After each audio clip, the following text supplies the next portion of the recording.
Hello guys, welcome to pretty explain. आज मैं explain करूंगी एफ और थाई वर्जन का एपिसोड 6। स्टार्टिंग से पहले अगर आपने इसका पिछला पार्ट नहीं देखा तो लिंक डिस्क्रिप्शन में है, वहां जाकर आप देख सकते हैं। तो चलिए स्टार्ट करते हैं।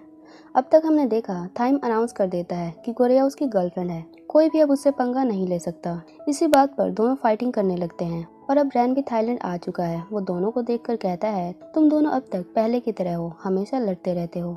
लेकिन रैन अब बहुत बदला बदला लग रहा था। अब आगे हम देखते हैं कि थाइम की मॉम अपने बिजनेस की मीटिंग कर रही है। आगे वो टिया को अपने पास बुलाती है और उसे पूछती है कि थाइम के स्कूल में सब कुछ ठीक चल रहा है या नहीं, वहाँ कुछ गड़बड़ तो नहीं है ना। टिया उनको कहती है ऐसा कुछ भी नहीं है, थाइम ने स्कूल को अच्छे से संभाल रखा है, वो हर चीज को अच्छे से मैनेज कर रहा है। अब उसकी मॉम उसे कई पिक्चर्स दिखाती है जो थाइम और कोरिया की थी और पूछती है क्या तुम इस लड़की को जानती हो, मुझे सच सच बताना। टिया वो पिक्चर देखकर कहती है ये तो बस नॉर्मल सी पिक्चर्स हैं। थाइम किसी न किसी की हेल्प तो करता रहता है, मैं इस गर्ल को नहीं जानती। तभी वो अगले पेज पर देखती है कि वहाँ उसकी और कोरिया वाली पिक्चर भी होती है। वो अब समझ जाती है कि उसकी मॉम को थाइम, कोरिया और उसके बारे में सब कुछ पता चल चुका है। वो अब किसी को भी नहीं छोड़ेगी। अब उसकी मॉम उसे कहती है ये लड़की थाइम के कुछ ज्यादा ही पास नहीं आ रही, तुम आज ही थाईलैंड वापस जाओगी और तुम्हें थाइम और कोरिया के किस्से को खत्म करना है। जिस चीज को जहाँ होना चाहिए वहाँ उसे सेट करके आना। थाइम की मॉम बहुत कोल्ड हार्टेड है, वो कोरिया को उसकी गरीबी से जज कर रही होती है। वो नहीं चाहती कि कोरिया और थाइम साथ हो और कोई मिडिल क्लास गर्ल उनकी फैमिली का मेंबर बने। वो टिया को कहती है याद रखना, मुझे थोड़ी सी भी चेंजेस पसंद नहीं है, सब कुछ मेरे हिसाब से मेरी मर्जी से चलना चाहिए। आगे हम कोरिया को देखते हैं जो फ्लावर शॉप पर होती है। वहाँ उसके ओनर उसे प्यार से कहते हैं तुम्हें पता है ना, ट्यूलिप फ्लावर फर्स्ट लव का सिंबल होता है, जो सबसे ज्यादा रोमांटिक होता है। फर्स्ट लव में बहुत पेन, बहुत सी यादें और रोमांस होता है। जो कोरिया तुम पर बिल्कुल सेट हो रहा है क्योंकि रैन तुम्हारा फर्स्ट लव अब वापस आ चुका है। उसके ओनर और कैनिंग कोरिया को बहुत टीज कर रहे होते हैं, लेकिन कोरिया बहुत ही कंफ्यूज थी। वो उनको बताती है कि रैन अब पहले जैसा नहीं है। हम देखते हैं जब रैन स्कूल में आया था वो कोरिया से कुछ ज्यादा ही प्यार से बात कर रहा था और कह रहा था कहीं मैंने ज्यादा देर तो नहीं लगा दी। कोरिया उसके बिहेव से बहुत कंफ्यूज हो गई थी और थाइम रैन को रोकते हुए कहता है ज्यादा मत सोचो, कोरिया अब मेरी है, ये मेरी गर्लफ्रेंड है। और कोरिया थाइम से फिर से कहती है मैं तुम्हारी गर्लफ्रेंड नहीं हूँ, तुम दूसरों को कंफ्यूज मत करो। रैन कोरिया को कांग्रेचुलेट करता है और कहता है चिंता मत करो, मैं तुम्हारे और थाइम के लिए बहुत खुश हूँ। अब ये सारे फ्रेंड यानी F4 पार्टी करने चले जाते हैं। रैन का बिहेव पहले से बहुत चेंज लग रहा था, इसीलिए कोरिया उसी टाइम से रैन के लिए परेशान थी। वो कैनिंग को कहती है मैं क्या करूं, मैं उससे मिलना चाहती हूँ, पूछना चाहती हूँ कि उसका सफर कैसा था, वो अब ऐसा बिहेव क्यों कर रहा है। कैनिंग उसे एक आइडिया देती है कि तुम रैन से उसके हैंकी देने के बहाने मिल सकती हो और जान सकती हो कि आखिर उसके साथ हुआ क्या है, वो पहले से अलग क्यों लग रहा है। अब कोरिया अपने फोन में देखती है कि F4 के सारे मेंबर पार्टी करने में लगे हैं। उनके बीच रैन भी था और वो भी गर्ल्स के बीच एंजॉय कर रहा था। ये पहली बार था कि रैन इतना बदल गया। कोरिया तो सोच में पड़ जाती है कि रैन इस हद तक कैसे जा सकता है। कहाँ वो गर्ल्स से, पार्टी से, इन चीजों से दूर रहता था, लेकिन अब वो अलग ही इंसान है। वो रैन को वहाँ देखकर बहुत हैरान थी। तभी उसका फोन बंद हो जाता है क्योंकि कोरिया का फोन बहुत पुराना और टूट भी चुका है। अब आगे कोरिया अपने स्कूल के असेंबली में होती है। वहाँ वो बहुत ही परेशान दिख रही थी क्योंकि उसका फोन अभी तक बंद ही था। स्कूल के प्रिंसिपल वहाँ स्पीच दे रहे थे। तभी वहाँ आवाज आती है कोरिया, मेरी गर्लफ्रेंड मीटिंग हॉल के साइड में जल्दी से मुझसे मिलो। कोरिया ये सुनकर हैरान थी। तभी वो देखती है कि थाइम सबके सामने स्टेज पर ये सब बोल रहा है। सारे स्टूडेंट्स की नजर कोरिया पर थी। अब थाइम कहता है तुम्हें सुनाई नहीं देता, देखो प्रिंसिपल को तुम वेट मत कराओ, उन्हें भी अपना काम करना है, जल्दी से मुझसे मिलने आओ। कोरिया ये सब सुनकर बिल्कुल शॉक्ड हो गई थी क्योंकि थाइम उससे मिलने के लिए कुछ भी कर सकता है, उसे लोगों की सोच से फर्क नहीं पड़ता। अब कोरिया थाइम से मिलने जाती है। वहाँ थाइम कोरिया को डांटते हुए कहता है तुमने मेरे कॉल्स क्यों नहीं उठाए, तुम्हें पता भी है मैंने तुम्हें कितने कॉल्स किए हैं, जरा देखो मेरे फोन को, 83 कॉल्स, और तुमने एक बार भी कॉल नहीं किया। अब कोरिया कहती है इसमें मेरी गलती नहीं है, मेरा फोन पहले से ही खराब है, तो मैं क्या करती। अब थाइम कहता है डोंट वरी, मैं तुम्हारे लिए एक फोन लाया हूँ। वो कोरिया को एक सेल फोन देता है, लेकिन कोरिया लेने से मना कर देती है। थाइम कहता है तुम्हें ये लेना ही होगा, मुझे ये बिल्कुल अच्छा नहीं लगता जब तुम मेरा कॉल नहीं उठाती। आगे वो कहता है अगर तुम ये फोन नहीं लोगी तो मैं ये फोन फ्लोर पर रख दूंगा, तब देखना कोई दूसरा इंसान इस फोन को तोड़ देगा या ले लेगा। अब कोरिया को उसकी जिद के आगे झुकना ही पड़ता है और वो फोन लेने के लिए मान जाती है। अब थाइम उसे कहता है इस सैटरडे को हम फिर से डेट पर चलेंगे, तैयार रहना, इस बार ये F4 के डिजाइन का होगा। गोरिया उसे मना करने लगती है कि मैं तुम्हारे साथ कहीं नहीं जाने वाली, पर थाइम उसकी एक भी नहीं सुनता और कहता है मैं तुम्हारी कोई भी बात नहीं सुनने वाला, तुम्हें मेरी बात माननी होगी और हम दोनों साथ में सैटरडे को डेट पर जरूर जाएंगे। मैं तुम्हें कॉल पर टाइम और जगह बता दूंगा। और वो केविन से बात करते हुए वहाँ से जाने लगता है। गोरिया तो थाइम से बहुत परेशान हो जाती है। अब आगे वो टेरेस पर जाती है। वहाँ वो सिर्फ रैन के बारे में सोच रही थी। वो उसे हैंकी देने के बहाने बात करने आई थी। वहाँ उसे रैन दिखाई नहीं देता। वो वहाँ से जाने ही वाली थी, तभी रैन पीछे से आता है और कहता है तुम आज भी टेरेस पर छुपने आती हो, तुम बिल्कुल नहीं बदली। अब गोरिया उसे कहती है मुझे विश्वास नहीं था कि तुम यहाँ आओगे। पता नहीं मुझे तुम पहले से अलग लग रहे हो। क्या तुम अब ड्राइंग नहीं करते? रैन उसे कहता है मेरा स्केचबुक खो चुका है, इसलिए मैं ड्राइंग नहीं कर रहा। आगे वो पूछता है तुम्हें थाइम के साथ डेट पर कैसा लग रहा है? क्या वो तुम्हें अच्छे से ट्रीट करता है? गुड़िया कहती है थाइम और मैं कोई भी डेट नहीं कर रहे, सब हमें गलत समझ रहे हैं। मैं उसके साथ किसी भी रिलेशनशिप में नहीं हूँ। अब रैन कहता है कोई बात नहीं, हम फ्रेंड्स तो रहेंगे। गुड़िया कहती है हाँ, हम हमेशा फ्रेंड्स रहेंगे। तभी रैन उसे प्यार से कहता है अगर तुम चाहो तो हम फ्रेंडशिप से आगे बढ़ सकते हैं, यानी हम दोनों भी डेट कर सकते हैं, वो भी किसी को बिना बताए, यानी थाइम से छुपकर। मुझे थाइम से कोई प्रॉब्लम नहीं है। गुड़िया सुनकर शॉक्ड हो जाती है। वो सोचती है रैन कैसी बहकी बहकी बातें कर रहा है। तभी रैन उस पर हंसने लगता है और कहता है मैं तो मजाक कर रहा था, क्या तुमने सच मान लिया था? गुड़िया बहुत कंफ्यूज हो चुकी थी। वो उसकी हैंकी उसे वापस करती है और वहाँ से जाने लगती है। रैन उसे कहता है मुझे विश्वास नहीं हो रहा, तुमने इसे अब तक संभाल कर रखा था। आगे वो कहता है हमें किसी भी कीमती चीज का देर से रियलाइज क्यों होता है? कहीं मैंने ज्यादा देर तो नहीं करती, कहीं मैंने किसी को खो तो नहीं दिया? वो इनडायरेक्टली गोरिया से कह रहा था कि मैंने कहीं तुम्हें खो तो नहीं दिया। रैन को भी गोरिया से प्यार हो गया था, इसीलिए वो कह रहा था कि शायद मैंने देर कर दी, तुम थाइम के पास चली गई। पर गोरिया तो बहुत कंफ्यूज हो चुकी थी। वो फ्लावर शॉप पर होती है। वहाँ उसके ऑनर कहते हैं वो तुम्हें इनडायरेक्टली सीड्यूस कर रहा था, पर मैं तो अब बूढ़ा हो चुका हूँ, मैं तुम्हारी ज्यादा हेल्प नहीं कर सकता। कैनिंग उसे कहती है मैं तो तुमसे बहुत जेलस हूँ, दो लड़के तुम्हारे प्यार में पागल हैं। पहला रैन, वो जब भी तुम्हारे पास आता है तुम्हारे दिल की धड़कनें तेज हो जाती है, और दूसरा थाइम जो तुम्हें किसी न किसी चीज से परेशान करता रहता है, लेकिन दोनों तुमसे बहुत प्यार करते हैं। अब गुड़िया कहती है मैं क्या करूँ, मैं बहुत कंफ्यूज हो चुकी हूँ और आप सब मुझे टीच करने में लगे हैं। कैनिंग पूछती है तो तुम परेशान क्यों हो? अब गुड़िया उन्हें बताती है मैं किसी भी डेट पर नहीं जाना चाहती, लेकिन अगर मैं थाइम को मना करूंगी तो फिर से किसी मुसीबत में फंस जाऊंगी। कैनिंग उसे कहती है मेरे पास एक आइडिया है, मैं अपने बॉयफ्रेंड टेस्ला के साथ इस सैटरडे को जू घूमने जा रही हूँ। अगर तुम चाहो तो तुम भी थाइम के साथ आ सकती हो, हम दोनों वहाँ साथ में रहेंगे तो थाइम तुम्हें ज्यादा परेशान नहीं करेगा। गुड़िया को ये प्लान अच्छा लगता है। अब वो थाइम को कॉल करके ये सब बताती है। थाइम ये सुनकर बिल्कुल हैरान हो जाता है और कहता है तुम भी बच्चों जैसी बातें कर रही हो, तुम कैनिंग के साथ डेट पर जा रही हो या मेरे साथ? और कोई डेट पर जू में घूमने जाता है क्या, वो भी एनिमल्स के बीच में? मैं ऐसी जगह कभी नहीं जा सकता। केविन मैथरसन की बातें सुनकर एंटरटेन हो रहे थे और कह रहे थे इनकी फाइटिंग कभी खत्म नहीं हो सकती, हमेशा लड़ते रहते हैं। अब गुड़िया कहती है तुम नहीं जाना चाहते तो मत जाओ, मुझे कोई फर्क नहीं पड़ता। अब वो फोन रख देती है। उसके ऑनर कहते हैं तुम लोगों की फाइटिंग कभी खत्म नहीं होती क्या? तभी थाइम कोरिया को फिर से कॉल करता है। शॉप के ओनर कोरिया को बबल सीट देते हैं और कहते हैं प्लीज थाइम से थोड़ा सा प्यार से बात करो, क्या पता वो मान जाए और ये बबल सीट तुम्हारा गुस्सा उतारने में हेल्प करेगा। अब थाइम उसे कहता है मैं तुम्हारे साथ चल सकता हूँ, लेकिन तुम्हें एक चीज करना होगा।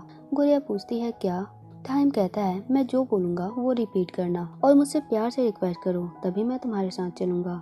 अब गुड़िया उसकी बातों को रिपीट करती है कि मिस्टर थाइम आप बहुत हैंडसम हो, सबसे कूल हो, क्या आप मेरे साथ जू में घूमना चाहेंगे? सब उनकी बातों पर बहुत हंस रहे थे, पर गुड़िया बहुत ही गुस्से में थी। उसे ना चाहते हुए भी ये सब कहना पड़ रहा था। अब लास्ट में थाइम कहता है मेरे लिए म्याऊ म्याऊ करो। गुड़िया अपने गुस्से को कंट्रोल करते हुए बोलती है म्याऊ म्याऊ। ये सुन थाइम को बहुत अच्छा लगता है। केविन मैथर्स तो कहते हैं थाइम कभी नहीं सुधर सकता, वो गुड़िया को कितना टीज कर रहा है। गुड़िया तो सोच रही थी मैं भी कहाँ फंस गई, मैं इसके साथ कहीं जाना भी नहीं चाहती, फिर भी इसे साथ चलने के लिए मना रही हूँ, जो मुझे बिल्कुल पसंद नहीं है। अब रैन थाइम को कहता है अगर तुम गुड़िया के साथ नहीं जाना चाहते तो मैं जा सकता हूँ, वैसे भी जू घूमे हुए बहुत दिन हो चुके हैं। पर थाइम उसे कहता है डोंट वरी, मैं गुड़िया के साथ चला जाऊंगा। गुड़िया अब तुम तैयार रहना। गुड़िया तो थाइम के कारण बहुत गुस्से में आ चुकी थी। वो कैनिंग से कहती है वो पैसे वाला है तो क्या मेरे ऊपर अपना हुक्म चलाएगा, मुझे ना चाहते हुए भी उसकी हर बात क्यों माननी पड़ती है। पर कैनिंग भी उसे म्याऊ म्याऊ कह के टीज करने लगी थी। अब आगे वहाँ थाइम की सिस्टर टिया आती है जो गोरिया को साथ में लेकर जाती है। गोरिया उनको थाइम के बारे में सब कुछ बताती है और कहती है पता नहीं अब थाइम मुझे कितना परेशान करने वाला है, मुझे तो अभी से ही डर लग रहा है। टिया उसे समझाती है कि चिंता मत करो, सब कुछ अच्छा होगा और अगर तुम्हें कोई भी परेशानी हो तो बेझिझक मुझे बता देना, मैं उसे सॉल्व कर दूंगी। गोरिया कहती है मुझे लग रहा है आप किसी चीज की चिंता में हैं। दरअसल टिया तो गोरिया और थाइम के लिए चिंता में थी क्योंकि उसकी मॉम उनके साथ कुछ भी कर सकती है, वो उनको साथ में नहीं देखना चाहती। और यहाँ टिया अपनी मॉम का ऑर्डर नहीं मानती, वो तो गोरिया को थाइम के साथ आगे बढ़ने के लिए कहती है। अब गोरिया टिया से रैन के बारे में डिस्कस करती है कि पता नहीं वो अब पहले से चेंज हो चुका है, क्या ये सही है। टिया उसे समझाती है ये तो नॉर्मल सी चीज है, टाइम के साथ कोई भी बदल सकता है। जैसे आज थाइम को देखो, जब से तुम थाइम की लाइफ में आई हो वो बहुत बदल चुका है, वो दूसरों की फीलिंग समझने लगा है। मुझे पता है ये तुम्हारे लिए थोड़ा टफ है क्योंकि तुम इन सब चीजों से पहली बार गुजर रही हो। लाइफ में कई टास्क ऐसे आएंगे जो तुम्हें बदल भी सकते हैं, तुम पर कई इफेक्ट करेंगे, लेकिन तुम्हें डरना नहीं है। याद रखो दुनिया में सबसे पावरफुल चीज है लव, इससे तुम किसी भी ट्रबल से बाहर निकल सकती हो। गुड़िया कहती है आप बिल्कुल सही कह रहे हो और बाकी थाइम अगर मुझे बुली करेगा तो उसको तो आप टीच कर ही दोगे। टिया कहती है ऑफ कोर्स मैं उसे जरूर लेसन सिखाऊंगी, यानी पनिशमेंट दूंगी। टिया और गुड़िया वहाँ अपनी सारी फीलिंग डिस्कस कर रहे थे क्योंकि वो दोनों बहुत अच्छे फ्रेंड्स बन चुके हैं। अब गुड़िया उनकी कार से रास्ते में उतर जाती है। वो अपने फोन में कैनी का मैसेज देखती है जिसमें उसने लिखा था कि हम सैटरडे को 1 बजे जू में जाएंगे। अब गुड़िया देखती है रैन हमेशा की तरह डिस्प्ले बोर्ड पर मीरा की फोटो देख रहा है, वो मीरा के लिए बहुत सैड दिख रहा था। अब गुड़िया रैन के पास जाती है और उसे पूछती है क्या तुम मुझे सच सच बताओगी तुम्हारा फ्रांस का ट्रिप कैसा रहा। रैन कहता है जैसा तुमने सोचा होगा, फ्रांस जैसा सुंदर दिखता है वैसा ही ट्रिप था। गुड़िया कहती है मैं मीरा के बारे में पूछ रही हूँ, क्या वो तुमसे मिली थी। रैन उसे प्यार से कहता है तुम मेरी कितनी चिंता कर रही हो, वैसे मैं मीरा से मिला था, वो मुझे देखकर खुश भी थी और तुम्हारा थैंक्स, तुमने मुझे वहाँ जाने को कहा, मुझे उस प्रॉब्लम से सामना करने की हिम्मत दी। मैं अब इस बात से बहुत खुश हूँ कि मैं उस प्रॉब्लम से भागा नहीं बल्कि उसका सामना किया। गुड़िया हैरानी से कहती है क्या सच में तुम खुश हो। अंदर से तो रैन बहुत उदास लग रहा था। मीरा और उसके बीच क्या हुआ है, फ्रेंड्स में मीरा ने उसे क्या कहा, ये सब रैन गुड़िया को नहीं पता था। वो गुड़िया से पूछता है तुम अपनी लाइफ के बारे में बताओ, क्या सब कुछ ठीक है। गुड़िया कहती है बिल्कुल नहीं, हमेशा की तरह बोरिंग। अब रैन कहता है नहीं ये सच नहीं है, अब तुम्हारी लाइफ पहले से बदल चुकी है, तुम्हारी लाइफ कलरफुल होने लगा है। अब रैन उसके शूज को देखता है, गुड़िया ने अपने शूज को अच्छे से टाई नहीं किया था। रैन उसे ठीक करता है और कहता है तुम नहीं बदली, तुम्हारी हैबिट्स आज भी सेम है, क्या तुम सच में पहले जैसी हो, क्योंकि अब मैं पहले जैसा नहीं हूँ। रैन फिर से गुड़िया को इनडायरेक्टली अपने दिल की बात कह रहा था। गुड़िया ये सुनकर अंदर से बहुत घबरा जाती है। उसकी बस भी वहाँ आ चुकी थी, वो वहाँ से जाने लगती है, लेकिन जाते समय गुड़िया का सेल फोन रास्ते में ही गिर जाता है जिसे रैन देख लेता है, वो उसे अपने पास रख लेता है। अब गुड़िया अपने घर पर थी, वो रैन और थाइम दोनों के कारण परेशान दिख रही थी। तभी वहाँ उसका ब्रदर आता है। थाइम ने गुड़िया से बात करने के लिए उसके फोन पर कॉल किया था। थाइम उसे पूछता है तुम इतनी टेंस क्यों हो, मेरा कॉल क्यों नहीं उठा रही। अब गुड़िया अपना फोन चेक करती है, उसे एहसास होता है कि फोन जरूर रास्ते में गिर चुका है। जब वो रास्ते में रैन से मिली थी वो थाइम को कहती है शायद मेरा फोन फ्लावर शॉप में रह गया। थाइम कहता है मुझे तुम पर शक हो रहा है, क्या तुम सच कह रही हो। गुड़िया उसे ये नहीं बताती कि वो रैन से मिली थी, बल्कि कहती है मैं तो फ्लावर शॉप से सीधा घर पर आई हूँ, मैं कहीं भी नहीं रुकी थी, ना किसी से मिली थी। अब थाइम कहता है चलो कोई बात नहीं, अब ये बताओ हम जू किस टाइम जाने वाले हैं। गुड़िया उसे वहाँ जाने का टाइम बताती है और कहती है प्लीज अगर मैं लेट हो जाऊँ और कल बारिश आ जाए तो वहाँ भीगने मत लग जाना, किसी जगह पर बैठ जाना जहाँ तुम गिल्ले ना हो पाओ। थाइम कहता है तुम्हें टाइम पर आना ही होगा, नहीं तो मैं तुम्हें छोड़ूंगा नहीं, तुम्हें लेट होने की कीमत तो चुकानी होगी। आगे गुड़िया अपने ब्रदर से पूछती है तुम्हें ये नया फोन कहाँ से मिला। उसका ब्रदर कहता है ये मुझे थाइम ने दिया, मुझे क्या मॉम डैड को भी दिया है। गुड़िया ये सुनकर चौंक जाती है, वो और भी ज्यादा परेशान हो गई थी कि थाइम मेरी और मेरी फैमिली की इतनी केयर क्यों कर रहा है, वो हमेशा क्रेजियस थिंक करता रहता है, अब पता नहीं कल क्या होगा।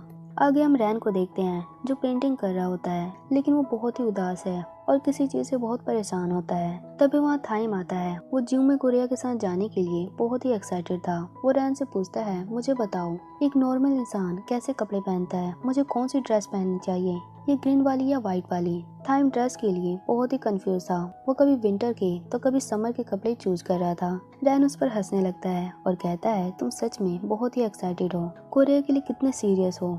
थाइम उसके पास जाता है और कहता है तुम्हें क्या हुआ है? जब से तुम फ्रांस से आए हो तुम्हारे चेहरे पर स्माइल मुश्किल से ही आती है। तुम्हारे साथ कुछ तो हुआ है जिससे तुम बहुत परेशान हो, लेकिन तुम अपनी परेशानी किसी को क्यों नहीं बता रहे? पर रैन उसे कुछ नहीं बताता और टॉपिक चेंज करते हुए कहता है चलो मैं तुम्हारे लिए ड्रेस चूज करता हूँ। आगे जैसे ही रैन सोफे से उठता है थाइम वहाँ देखता है कि वहाँ कोरिया का फोन रखा हुआ है। अब रैन थाइम से कहता है चलो अच्छा हुआ ये तुमने देख लिया। ये फोन कल कोरिया से रास्ते में गिर गया था जब वो मुझसे मिली थी। मैं इसे वापस करने वाला था लेकिन अब तुम वापस कर देना। ये सुनकर थाइम को बहुत दुख होता है क्योंकि कोरिया ने उससे झूठ बोला कि वो रास्ते में किसी से भी नहीं मिली थी। आखिर उसने सच क्यों नहीं बोला? अब हम कोरिया को देखते हैं। वो तैयार होने में बहुत कंफ्यूज हो रही थी और वो कई सेफ्टी टूल भी अपने साथ रख रही थी ताकि थाइम से बच सके। उसका ब्रदर उसे कहता है तुम डेट पर जा रही हो ना कि किसी वॉर में। आगे वो कोरिया को समझाता है तुम नेचुरली ही बहुत खूबसूरत हो, तुम्हें किसी टाइप की मेकअप की जरूरत नहीं। कोरिया उसको थैंक्स कहती है। उसका ब्रदर कहता है चाहे कुछ भी हो अपने आप पर विश्वास रखना, तुम अपने आप ही कॉन्फिडेंस फील करोगी और ज्यादा ओवरथिंक मत करो। अब दोपहर के 1 बज चुके थे। थाइम जू में सबका वेट कर रहा था। तभी कोरिया भी वहाँ पहुँच जाती है और उसे कहती है कहीं तुम फिर से मुझ पर गुस्सा तो नहीं होना क्योंकि मैं फिर से लेट आई हूँ। थाइम कहता है बिल्कुल नहीं, मैं गुस्सा नहीं हूँ। थाइम कोरिया को देखता रह जाता है क्योंकि वो बहुत ही ब्यूटीफुल लग रही थी। वो धीरे से कहता है तुम्हारी आउटफिट यानी ड्रेस बहुत अच्छी है। कोरिया भी कम नहीं थी। वो उसे कई बार पूछती है तुमने क्या कहा, एक बार दोबारा कहना, यहाँ बहुत शोर है ना इसलिए मैं सुन नहीं पाई। थाइम उसे रिपीट करता है और गुस्से में कहता है तुम चाहती क्या हो? पता है मैं कितने देर से यहाँ हूँ और अब तक कोई भी यहाँ नहीं आया। कोरिया उसे शांत कराते हुए कहती है प्लीज इन चीजों के लिए मुझे माफ करना। कैनिंग और उसका बॉयफ्रेंड आते ही होंगे और प्लीज आज यहाँ किसी पर भी गुस्सा मत करना। मैं कैनिंग को उदास नहीं देख सकती, वो मेरे लिए मेरी सिस्टर की तरह है। थाइम कहता है तुम्हें क्या लगता है मैं एक पागल हूँ जो हमेशा लड़ता रहता है? कोरिया कहती है तुम गलत समझ रहे हो। तभी कैनिंग और उसका बॉयफ्रेंड टेस्ला भी वहाँ आ जाते हैं। टेस्ला उनका मजाक बनाते हुए कहता है तुम दोनों कौन सा गेम खेल रहे हो, एक दूसरे को समझाने में लगे हो। कोरिया तुम्हारा बॉयफ्रेंड तो बहुत ही फनी दिखता है। एक्चुअली कैनिंग का बॉयफ्रेंड बहुत ही क्रेजी और प्लेबॉय टाइप का है, जो मन में आता है वो बोल देता है, कुछ भी सोच समझ कर नहीं करता। अब कैनिंग उसको थाइम से इंट्रोड्यूस करवाती है। थाइम उसको हेलो कहता है लेकिन टेस्ला उसे इग्नोर करता है और कहता है रहने दो, इन सब चीजों की जरूरत नहीं, अभी एंजॉय करने का टाइम है, चलो अंदर चलते हैं। वो कैनिंग को लेकर अंदर चला जाता है। थाइम उसके बिहेव से बहुत ही हैरानी में और गुस्से में था, लेकिन सिर्फ कोरिया के लिए वो वहाँ शांत था। कोरिया मन में सोचती है पता नहीं अब यहाँ क्या होने वाला है, क्योंकि टेस्ला बार बार थाइम को नीचे दिखाने की कोशिश कर रहा था। अब आगे हम देखते हैं चारों जू में एनिमल्स को, बर्ड्स को देख रहे हैं और टेस्ला किसी न किसी तरीके से थाइम को टीज कर रहा है। वो कई बार तो कोरिया को टच करने की कोशिश करता है और थाइम अपना गुस्सा कंट्रोल करते हुए उसे रोकता है। जब वो बर्ड्स के साथ होता है तब टेस्ला वहाँ शोर मचाकर थाइम को परेशान कर देता है। आगे थाइम जब आइसक्रीम खाता है तो वो बहुत ही गुस्से में दिख रहा था। कैनिंग कहती है कोरिया मैंने आज तक किसी को भी इतने गुस्से में आइसक्रीम खाते हुए नहीं देखा। अब कोरिया थाइम को सॉफ्ट टॉय दिखाकर उसका मूड ठीक करने की कोशिश करती है। थाइम कहता है क्या तुम ये टॉय खरीदना चाहती हो? कोरिया कहती है ये बहुत ही एक्सपेंसिव है, मैं ये नहीं ले सकती। थाइम कहता है कोई बात नहीं, मैं तुम्हारे लिए पे करूँगा। तभी वहाँ फिर से टेस्ला आ जाता है और उसे टीज करते हुए कहता है क्या बात है, लगता है तुम्हारे पास बहुत पैसा है, क्यों ना तुम पूरा का पूरा जू ही खरीद लो। थाइम कहता है बिल्कुल सही, तुम बिल्कुल ठीक कर रहे हो। अब टेस्ला उस पर हंसने लगता है। कैनिंग जानती है कि उसका बॉयफ्रेंड थाइम को कितना छेड़ रहा है और थाइम बस कंट्रोल करे जा रहा है। वो अब अपने बॉयफ्रेंड को वहाँ से लेकर जाने लगती है और कहती है डॉल्फिन शो स्टार्ट होने वाला है, हम वहाँ जा रहे हैं। उनके जाते ही थाइम आइसक्रीम को मसल देता है और सॉफ्टवेयर पर अपना गुस्सा उतारते हुए कहता है देखो वो मुझे कितना टीज कर रहा है, क्या वो सच में स्मार्ट है, क्या मैं पागल हूँ, मुझे बताओ। कोरिया उस पर हंसने लगती है और उसे शांत करवाती है। आगे वो रिवर साइड पर आते हैं। वहाँ कोरिया थाइम से टेस्ला के लिए माफी मांगती है और पूछती है वैसे तुम्हें आज यहाँ घूमकर कैसा लगा? थाइम कहता है तुम्हें फ्रेंड्स अच्छे से देखकर बनाना चाहिए, जैसे कि मैं, तुम्हें फ्रेंड्स चूज करने नहीं आते। वैसे अगर मैं टेस्ला को इग्नोर करूं तो आज का दिन बहुत अच्छा था, मैं आज तक ऐसी जगह नहीं आया था। कोरिया उसे थैंक्स कहती है क्योंकि वो उसके लिए आज इतना शांत है, उसने कोई भी फाइटिंग नहीं की। थाइम कहता है थैंक्स की जरूरत नहीं, मैं तो बस एक अच्छा बॉयफ्रेंड बनने की कोशिश कर रहा हूँ। अब कोरिया कहती है तुम्हें पता है ना, मैं आज तक तुम्हारी गर्लफ्रेंड बनने के लिए नहीं मानी हूँ, सो प्लीज अपने आप को हर्ट करना बंद करो।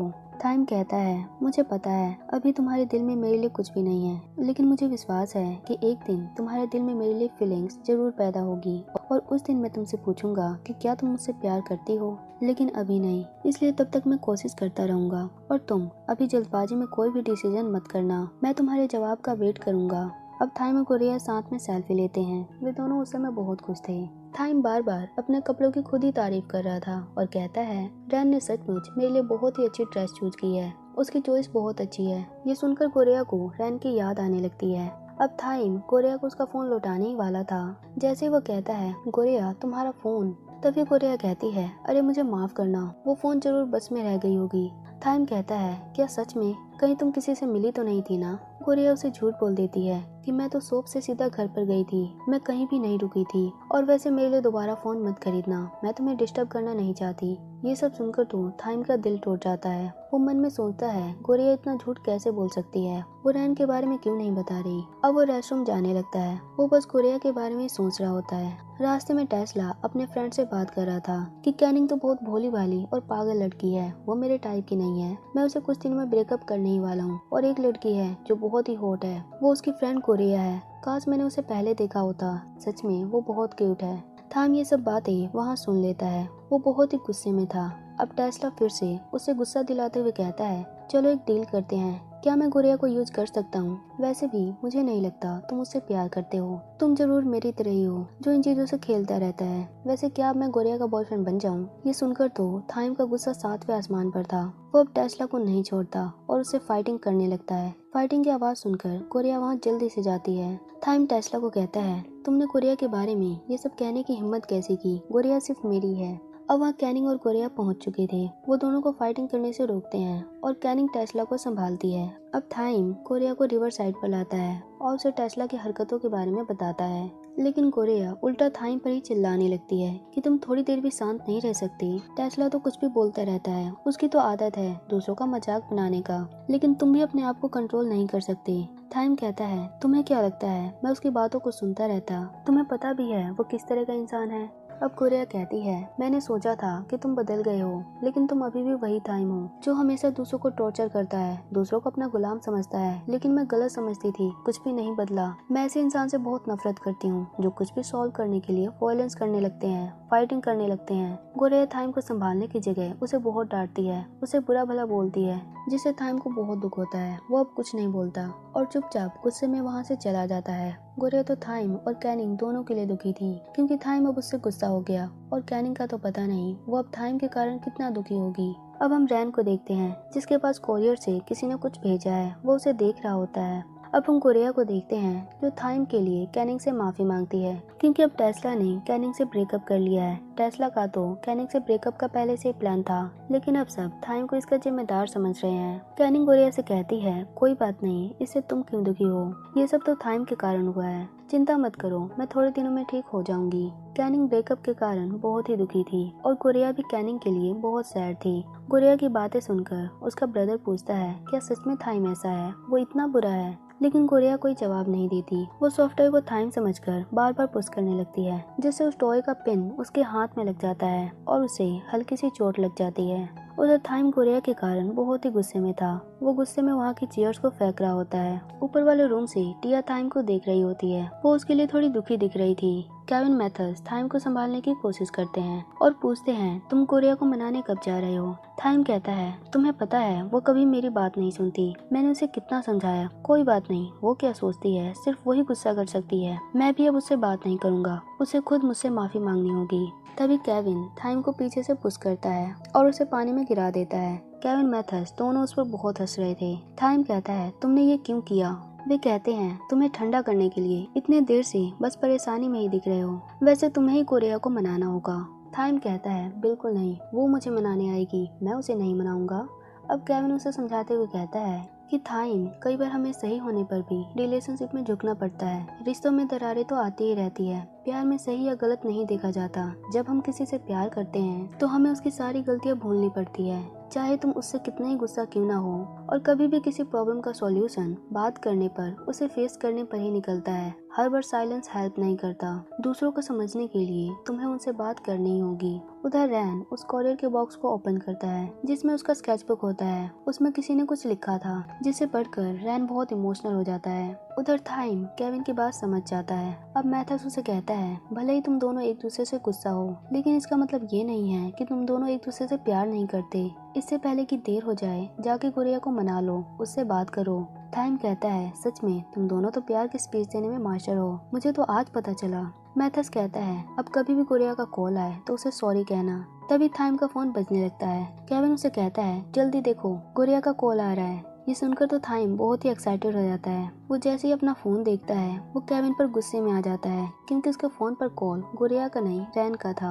आगे केविन अपने गर्लफ्रेंड से बात करते हुए थाइम को टीज करने लगता है कि तुम कैसी हो, कहाँ पर हो। अब थाइम भी उनको नहीं छोड़ता। वो अब दोनों को पानी में धक्का दे देता है और खुद भी पानी में कूद जाता है और तीनों वहाँ मस्ती करने लगते हैं। अब टिया गुड़िया को मैसेज करती है कि प्लीज थाइम से थोड़ा सा प्यार से बात करना, उसके दिल की बात समझने की कोशिश करो। टिया थाइम के लिए थोड़ी चिंता में थी। उधर गुड़िया घर पर उदास बैठी थी। आगे अब वो स्कूल में होती है। वहाँ वो देखती है कि F4 का कोई भी मेंबर अभी कैंटीन में नहीं है। आगे वो देखती है कि सारे स्टूडेंट किसी न्यूज की बात कर रहे हैं। वो थोड़ी कंफ्यूज हो जाती है। अब गुड़िया टीवी स्क्रीन पर एक न्यूज देखती है जिसे देखते ही वो बहुत शॉक थी। वो अब तेजी से दौड़ते हुए टेरेस पर जाने लगती है। उधर थाइम केविन मैथस के साथ खेल रहा था। थाइम गुड़िया को टेरेस पर जाते हुए देख लेता है। वो गुड़िया को आवाज लगाता है लेकिन केविन मैथस उसे रोकते हैं और कहते हैं तुम्हें गुड़िया से प्यार से जाकर बात करनी है, ना कि ऐसे चिल्लाकर। अब जाओ और उसे प्यार से कन्विंस करो। अब थाइम गुड़िया से मिलने चला जाता है। केविन मैथस आपस में कहते हैं पता नहीं अब इन दोनों के बीच क्या होगा।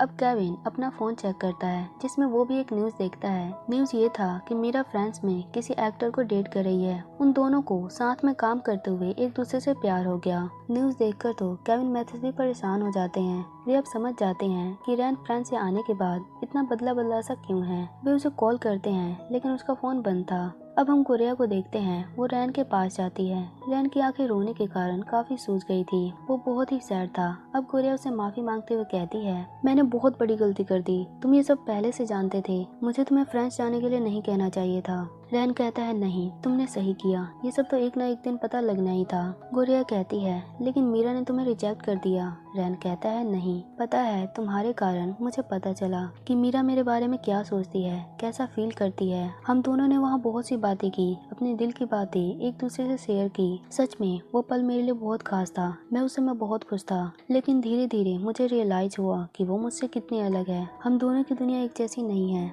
मैं उसकी किसी भी काम में हेल्प नहीं कर पाता था। वो हमेशा अपने सपनों को पूरा करने में लगी रहती थी। मुझे लगा था मैं उसके काफी पास आ चुका हूँ, लेकिन लास्ट में मुझे एहसास हुआ कि सच में उसकी दुनिया और मेरी दुनिया पूरी तरह अलग है। वो बहुत आगे जा चुकी है। सच में किसी ने सही कहा है, अगर आप किसी से बेइंतहा प्यार करते हो तो इसका मतलब ये नहीं कि सच में आपका प्यार आपको मिल जाए, वो आपके लाइफ में आ जाए। प्यार कभी भी एक तरफ होने से पूरा नहीं होता। ये कहते हुए रैन बहुत ही इमोशनल हो चुका था और गुड़िया भी उसके लिए बहुत दुखी थी। आगे रैन कहता है मुझे पता चल गया था कि मीरा की लाइफ में कोई और आ चुका है, इसलिए मैंने उसकी लाइफ से बाहर जाने का डिसाइड कर लिया। सच बहुत कड़वा होता है, लेकिन मैं इस बात से खुश हूँ कि मीरा अपनी लाइफ में बहुत खुश है। उसको मुझसे भी अच्छा इंसान मिला है। गुड़िया कहती है क्या पता ये मिसअंडरस्टैंडिंग भी हो सकती है, तुम्हें उससे एक बार बात करनी चाहिए। रैन कहता है नहीं, इस बार मैं गलत नहीं हूँ। यहाँ हम रैन की डायरी की लास्ट पेज में देखते हैं जिसमें लिखा था मुझे उम्मीद है तुम्हारी लाइफ में मुझसे भी ज्यादा बेटर इंसान आएगा जो तुमसे बहुत प्यार करेगा। दरअसल फ्रांस में जाने के बाद रैन को एहसास हुआ कि मीरा उसे कितनी अलग है। वो वहाँ देखता है कि मीरा अब किसी और को लाइक करने लगी है और वो हमेशा अपने काम में लगी रहती है और इसीलिए रैन ने मीरा को भूलने का डिसाइड कर लिया। और थाईलैंड आते हुए रैन ने अपना स्केच बुक मीरा के रूम में ही छोड़ दिया था जिसमें मीरा ने ही ये लिखा था कि तुम्हारी लाइफ में मुझसे भी अच्छा इंसान जरूर आएगा। और मीरा ने ये स्केच बुक रैन को कोरियर से भेजा था। अब रैन गुड़िया को कहता है वैसे भी सही हुआ, मैं मीरा के काबिल भी नहीं था, मैं तो पूरा वर्थलेस इंसान हूँ, बिल्कुल बेकार इंसान। रैन का दिल बुरी तरह टूट चुका था। वो बहुत ही हर्ट फील कर रहा था। अब गुड़िया उसे डांटते हुए कहती है तुम ऐसा क्यों कह रहे हो, तुम बेकार नहीं हो, तुम बहुत ही कीमती हो। तुम्हें एक इंसान ने रिजेक्ट कर दिया तो क्या हुआ? तुम अपने आप को वर्थलेस क्यों समझ रहे हो? तुम्हें पता भी है तुम मेरे लिए कितने प्रीशियस हो। अगर उस दिन तुम मेरी हेल्प नहीं करती तो मुझे कौन बचाता? उस दिन मेरे साथ कुछ भी बुरा हो सकता था। अगर तुम नहीं होते तो मैं भी आज नहीं होती। पता है, जब मैं तुमसे पहली बार मिली थी तब से आज तक तुम मेरे लिए बहुत ही खास हो। अगर कोई एक इंसान तुम्हें प्यार नहीं करता तो इसका मतलब ये नहीं कि बाकी सब भी तुमसे प्यार नहीं करते। कोई तुम्हें कुछ भी कहे, लेकिन तुम मेरे लिए बहुत ही कीमती हो। इसलिए प्लीज तुम ये दोबारा मत कहना कि तुम एक बेकार इंसान हो। कोरिया वहाँ रैन के लिए बहुत रोती है। वो रैन के लिए बहुत दुखी थी। वो अपनी सारी फीलिंग्स वहाँ उसे कह देती है। रैन उसे गले से लगा लेता है और कहता है, वैसे तुम मुझे संभालने आई थी, लेकिन मेरे कारण अभी खुद ही रोने लगी। अब रैन उसे संभालता है और चुप कराता है। वहाँ दोनों एक दूसरे को संभाल रहे होते हैं क्योंकि दोनों ही बहुत दुखी हैं। आगे हम थाइम की मॉम को देखते हैं जिनके हाथों में ट्यूलिप फ्लावर होता है। वहाँ उनके मैनेजर उनसे कहते हैं, आपके हाथों में ट्यूलिप फ्लावर, लगता है आप अपना फर्स्ट लव नहीं भूली। उसकी मॉम कहती है, नहीं। सब बस ट्यूलिप फ्लावर के एक ही साइड को देखते हैं कि ये फर्स्ट लव प्यार का सिंबल है,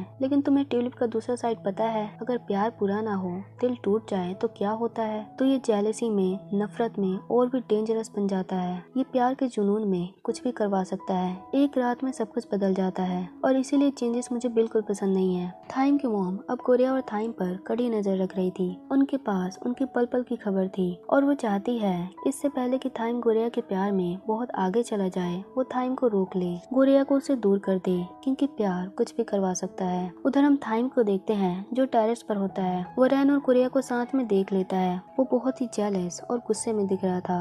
अब पता नहीं थाइम गुस्से में क्या करेगा, क्योंकि वो कोरिया को किसी और के साथ नहीं देख सकता। अब आगे क्या होगा नेक्स्ट पार्ट में देखेंगे। वीडियो कैसी लगी कमेंट में जरूर बताना, और वीडियो अच्छी लगी हो तो चैनल को लाइक एंड सब्सक्राइब जरूर करें।